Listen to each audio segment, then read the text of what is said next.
Assalamualaikum and very good evening to all of you, my dear students. Thank you for watching this pre-recorded session. And for tonight, I will be touch on two important topics, which is on time and stress management. Stay tuned. Okay, you are with me, Dr. Ahmad Zulfadli, and you are watching pre-recorded session for leadership and management course. And today I will talk about time and stress management. Okay, so let's go to stress first. Okay, it's about timely that we are in this topic, and uh, we just experienced some of us, very unfortunate.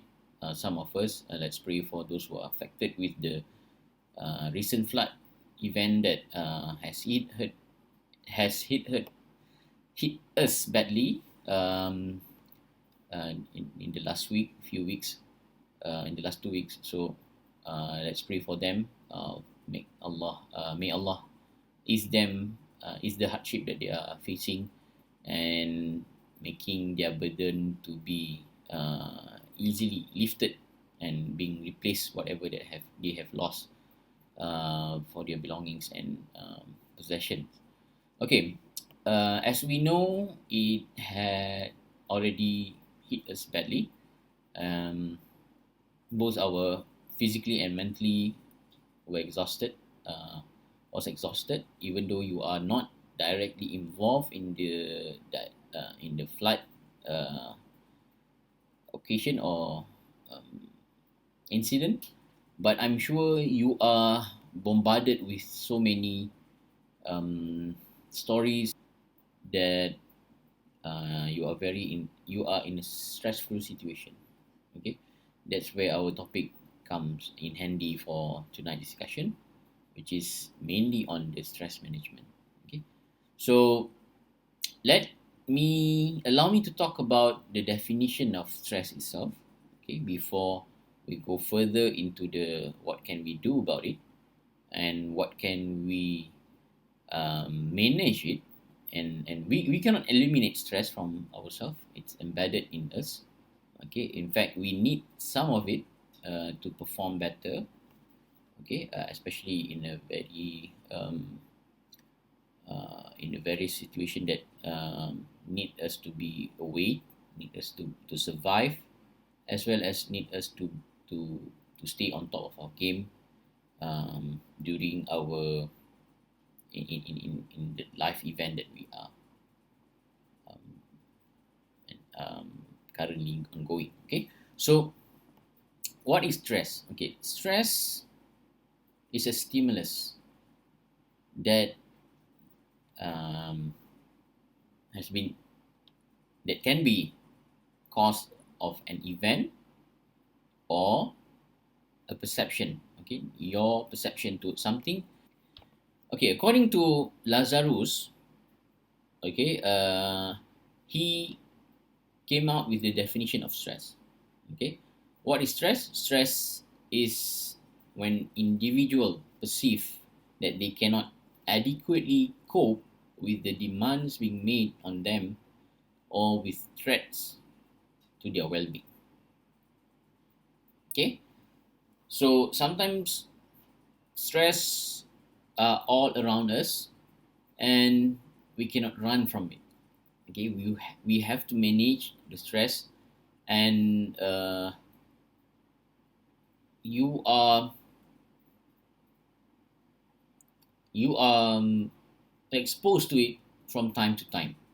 Okay, so what does that mean? Okay, it means it can be divided into two categories. The stress, okay, according to the psychologists, they divided the stress into two. The first one is eustress, okay, the good stress that we need to perform, or that we need to, let's say for example, we have a deadline incoming deadline, and we want to score the exam or the assignment that we are working on. So that can be a good stress for you, that makes you stay on top of your game and perform the demanding work, and achieve your goals. However, it has another category, which is distress. Okay, this is the bad stress, right? So we have previously we have eustress. Now we have the distress. So distress is about stress that makes you feel lower and lower, and sometimes it can, if it is prolonged, it can make a detrimental effect to your physiology.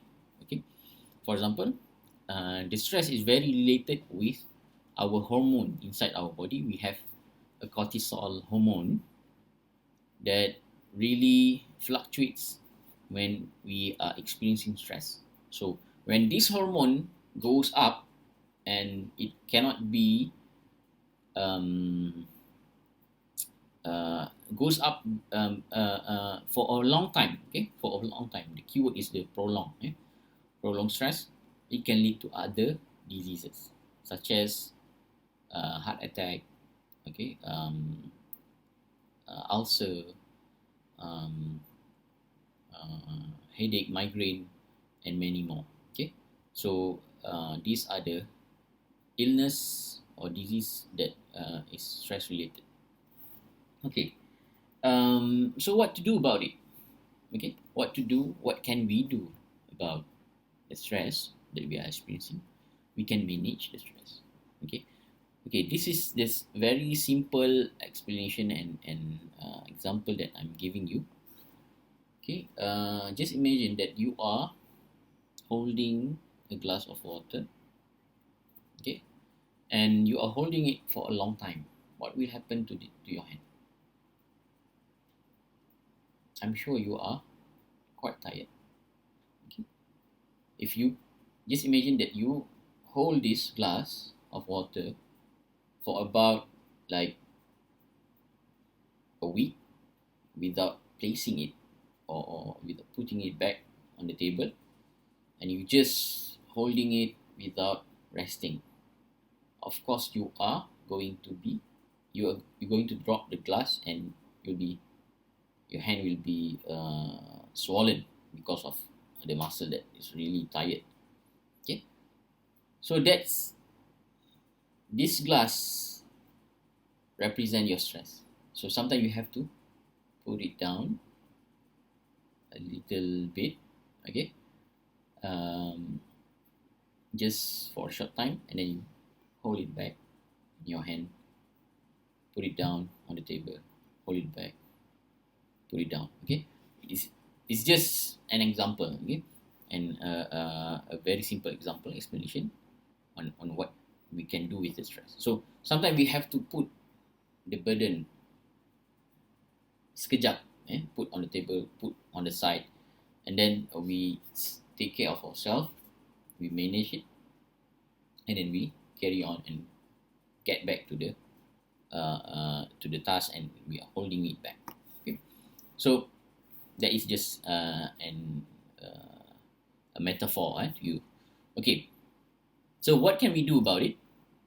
First is, when you have a stressful event, say for example this flood that you are experiencing, or maybe the recent event of COVID, the new variant of COVID-19, which is Omicron variant, and it has caused you a headache and worry. You are a bit anxious and worry, and you're stressed. You cannot do so many things.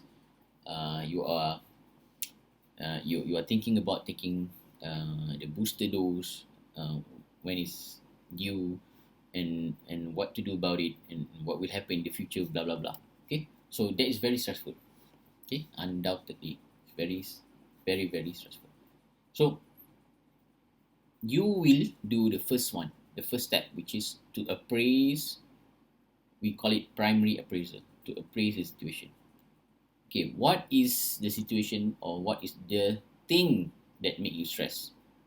For example, in this case, the flood, for example, the flood, the aftermath of the flood that has caused your house to be so dirty and so destroyed, even um, very very unfortunate. Sorry for you.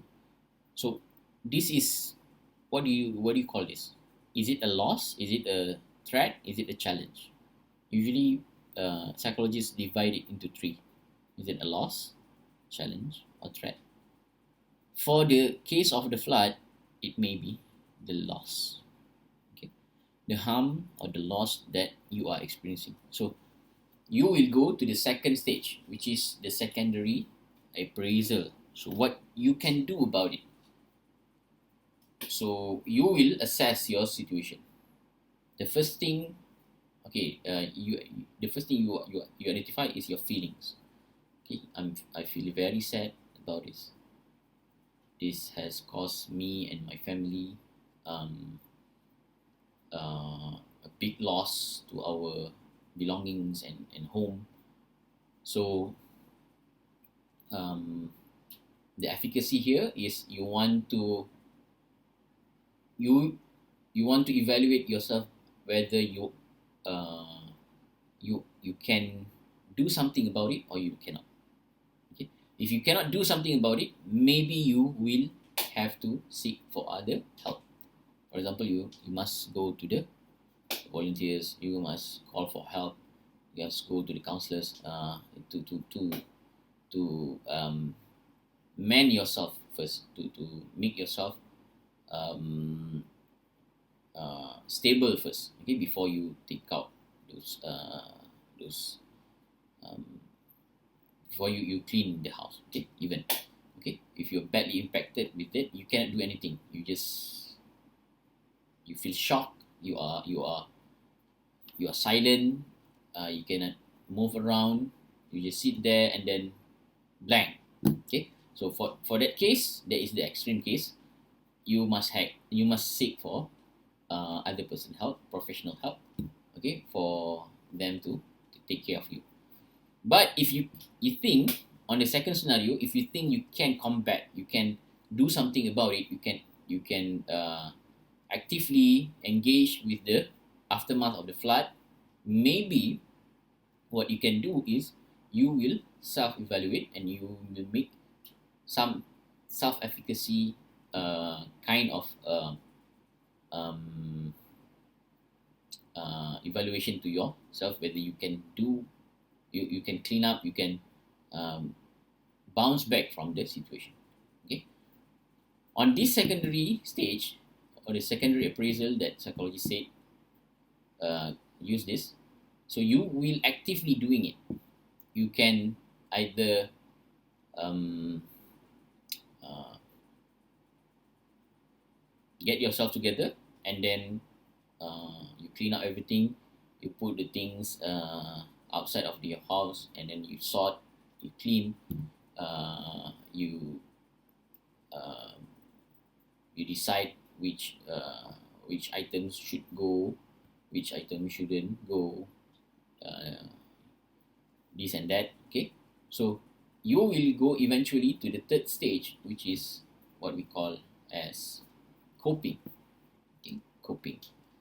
So after you feel shocked about the event, that the incident that happened to you, you will slowly able to digest the event and slowly be able to accept, okay, the situation that you are in. So after that, you only be able to move on.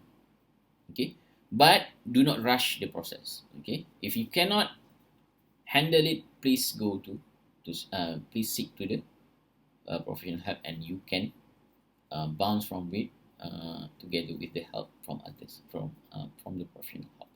Okay, so coping means you are going to live with the situation. You will carry forward your life with whatever that you have just experienced. But that doesn't mean that you cannot um, that doesn't mean that you will be doomed forever. No. Okay, we as a human being, we have the ability to bounce back, and we have the capacity um, to again to gain back the strength that we have lost during bad times. Okay, so let's go to the let's move on from the flood a little bit. We go to this graph, a beautiful graph that you have seen in your screen. This is about the Yerkes-Dodson law of stress, performance and stress. Okay, as you can see here, the first, the y-axis and the x-axis here indicate about the arousal and the performance. Okay, as the arousal reach more and more, you can see the performance is going up with it. Okay. If you can see the low to medium, okay, the arousal, the arousal stage, you can see here, arousal level, low to the medium, you can see the performance goes up. But however, when it's the arousal reach high, really high, the performance begins to drop. Okay, what does this graph mean? Meaning sometimes stress can lead to better performance, but prolonged stress, it can make a detrimental effect to the person, to you. Okay, so highly stress for a short period of time is okay. Okay, for example, you are running from a danger. For example, a dog is chasing you, so you will be introduced with a little bit of stress. So you will escape from the dog, or you will choose two things: either you fight or you fly. Okay, the recent psychologists came up with four. Okay, either you fight, you fly, you freeze, or you I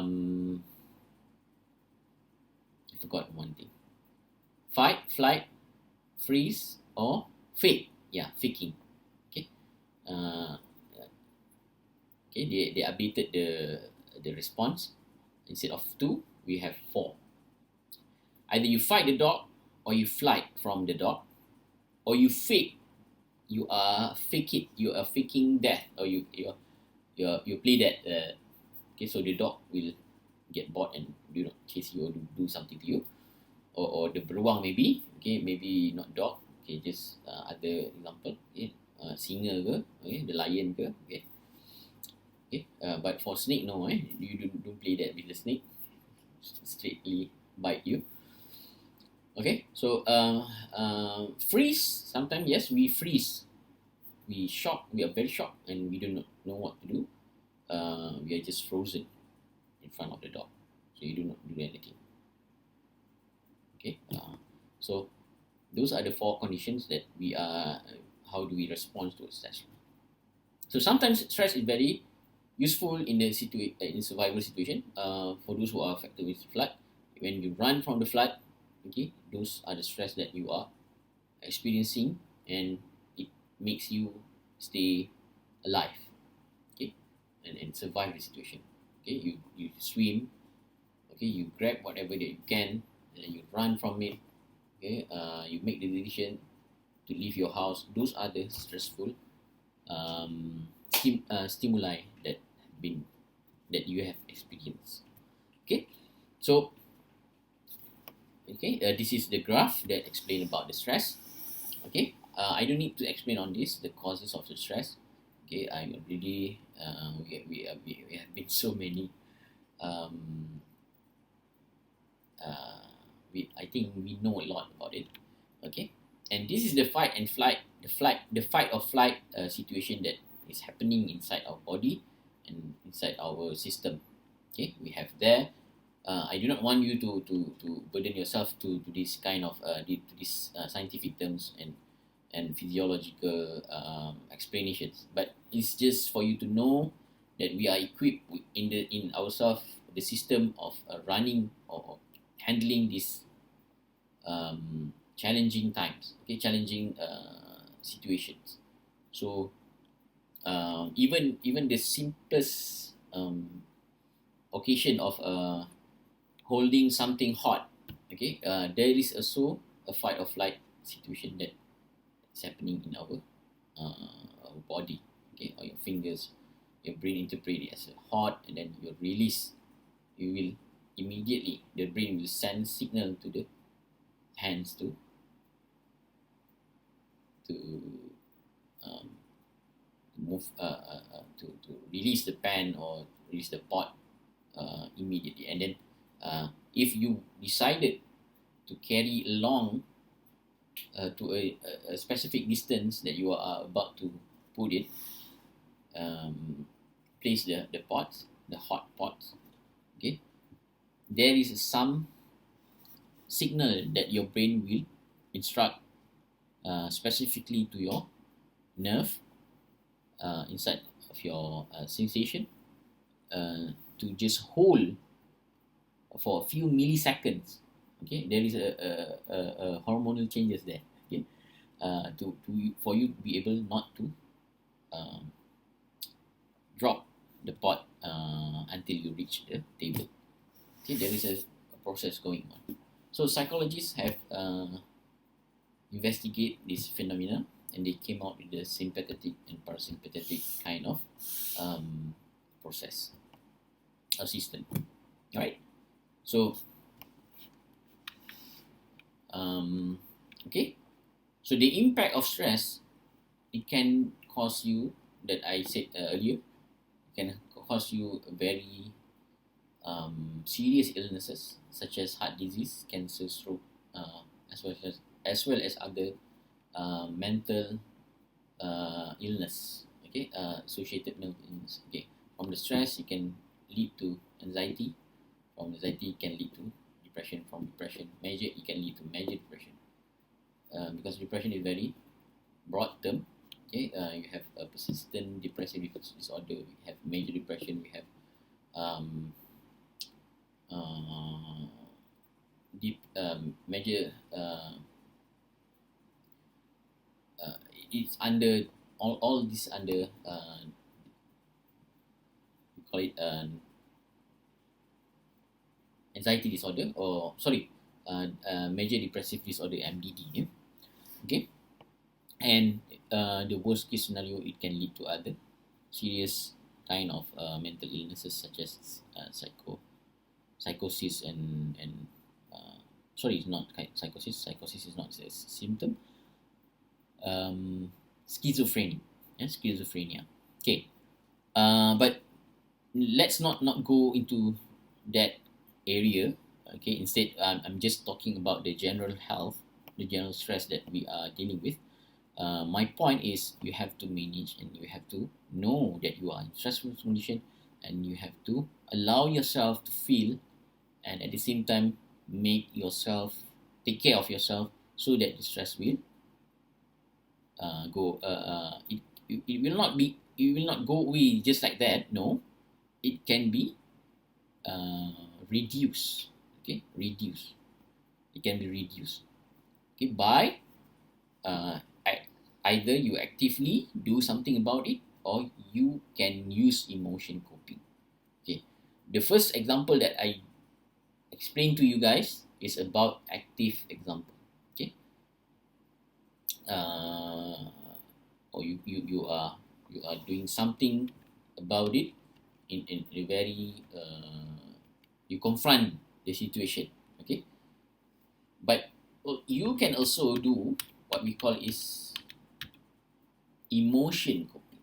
Okay, either you choose to do problem focus coping, or you choose to do emotion focus coping. Okay, let's look at this simple flow chart. Okay, the stress is there. Is there a problem? Yes. Can you change, or can you do something about it? No. So if you assess, you appraise that the situation is, you cannot do something about it. Let's say, for example, the Omicron variant. Can you do something about it? Yes, on behalf of yourself, on the level of you and your family, you can do. Okay, you can take the vaccine. You can watch yourself in the crowd area, avoid those things, blah blah blah. But can you eliminate the Omicron? No.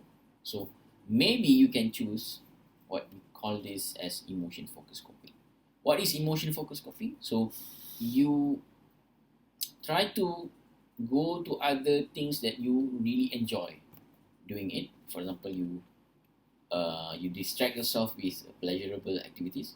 Okay, but this is very short term. Okay, this is short term. Remember this. Okay, you talk to your friends. Okay, you seek help. You make a deep breathing exercise. Okay, you practice mindfulness. You go for a relaxation session. Okay, and you go for emotion support. Okay, that is more on emotion focused coping. So you can do something about it, but you can relax yourself. You can manage it by doing this kind of activities.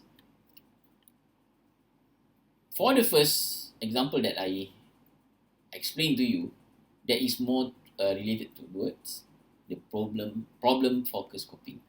So you get yourself okay. Let's go to the first box there. Is there a problem? Yes. Can I change it? Yes. You can change about it. You can do something about it. So you will decide on this next level. Is this the good time you want to do it? You want to tackle on the problem? If no, you can go to emotion focused coping. But if your answer is yes, you want to do something about it now, so you will use these strategies. What is it? Okay, you will. Okay, simple example is your deadline. Okay, your exams, your study. Okay, your quizzes, your midterms, whatever. Okay, so you can you do something about it? Yes, you can do something about it. Okay, so you want to do it now? Okay, yes. So when you have to know the time management. You have to know assertive communication. You have to practice the assertive communication that you learn. Okay, you will start to problem solve the things. Okay, for example, your assignment, you will get organized. You will get whatever that resources that you have. You will plan your time. Okay, and then tackle the task one by one, and eventually will finish the assignment and submit. So there is an example that I'm giving you, and the difference between the problem solving, problem focused coping, as compared to emotion focused coping. Okay. All right. So I think for this pre-recorded session, I think it's enough for until we. I will end here. Because the rest I think is more towards your self-awareness, okay, which I will talk about in the class, or I will discuss more, um, and demonstrate to you what to do and how we as a future leaders to be aware of our situation, the current situation, before we lead the followers. All right. So thank you again for watching this, and I hope in whatever situation that you are facing in, you will overcome it in flying colors, and you will succeed in whatever you are doing. Don't ever think about giving up. If you have any problem, talk to me, talk to your counselors, and reach out. Yeah. Okay. That's all. Assalamualaikum and good night, everyone.